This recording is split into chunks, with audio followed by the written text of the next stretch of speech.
Recently, I posted a video of a trip we took to the Shawangunk Mountains in upstate New York, where we camped in a snowstorm. I'll put a link somewhere so you can check that video out if you want.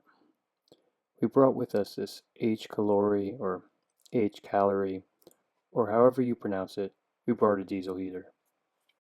I want to make a video about my experience with this diesel heater. It isn't the typical Hcalory diesel heater I have been seeing others use on YouTube.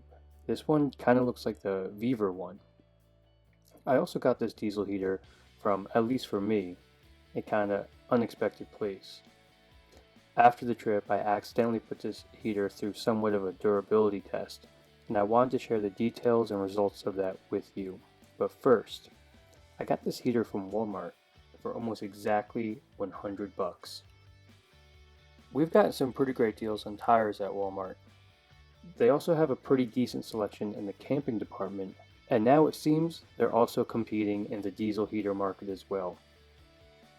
If you buy any diesel heater, get this hose for it. Someone online said to get the 4-inch one. The reasoning was to prevent a certain error code that comes from using the heater at max heat for an extended period of time.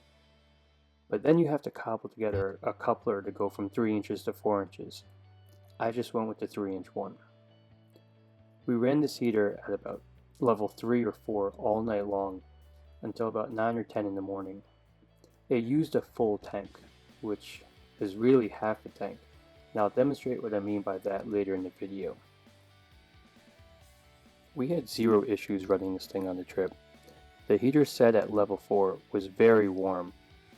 According to the weather app, the outside temps were below 20 degrees Fahrenheit, and we were very comfy inside that tent. I didn't bring a thermometer with me, but if I had to guess, it was somewhere between 50 and 70 degrees Fahrenheit with the heater on inside the tent. Now, some people say the ticking sound of the heater is loud, annoying, or ominous even, but it didn't disturb us at all. You can see the heater was below us, and we could barely hear it. Same with the sound of the air blowing through the duct, barely noticeable.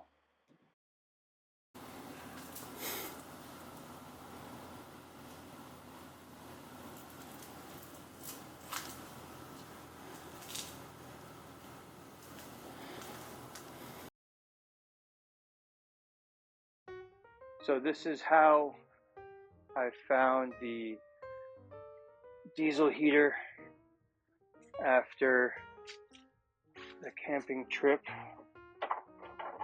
to Shawangunk, upstate New York.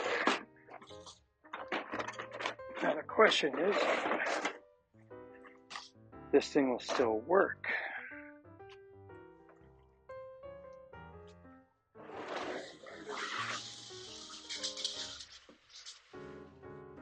So I don't know if there's any damage besides just this plastic. There's some scratching there. Is that showing up on the camera?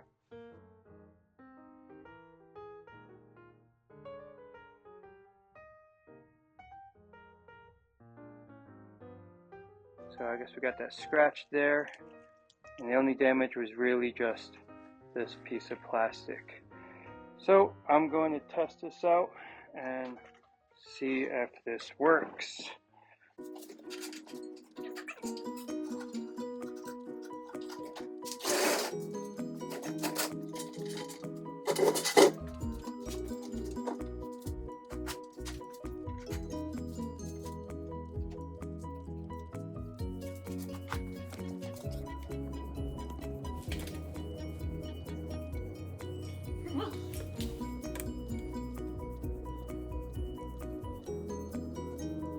Piece of tunings.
It's blowing.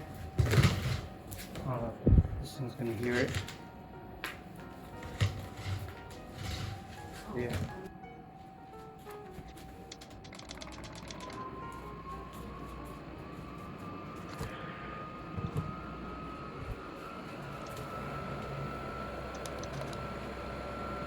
That's still cold, but there were 19 minutes of this thing running.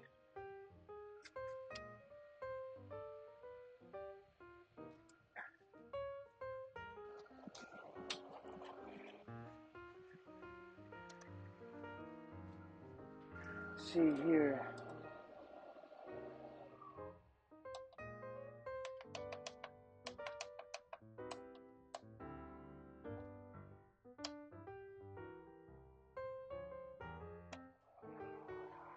It was on automatic.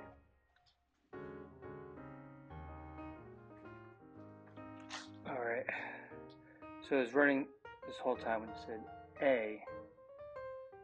Right? When it said A here, and it was on automatic. And it was just the fan speed I was controlling.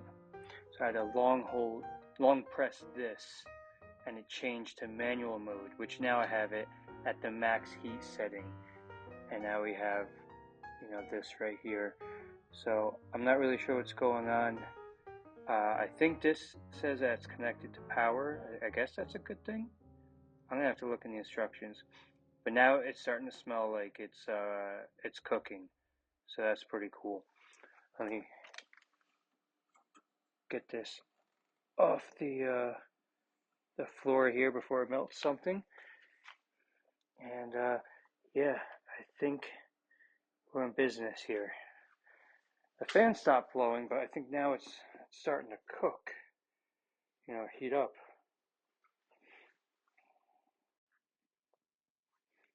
This is why we keep the instructions.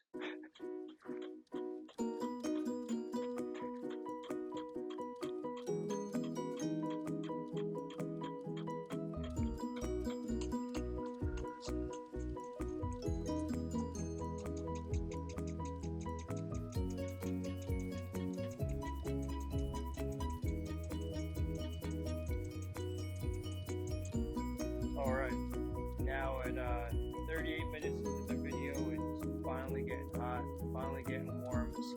Yeah.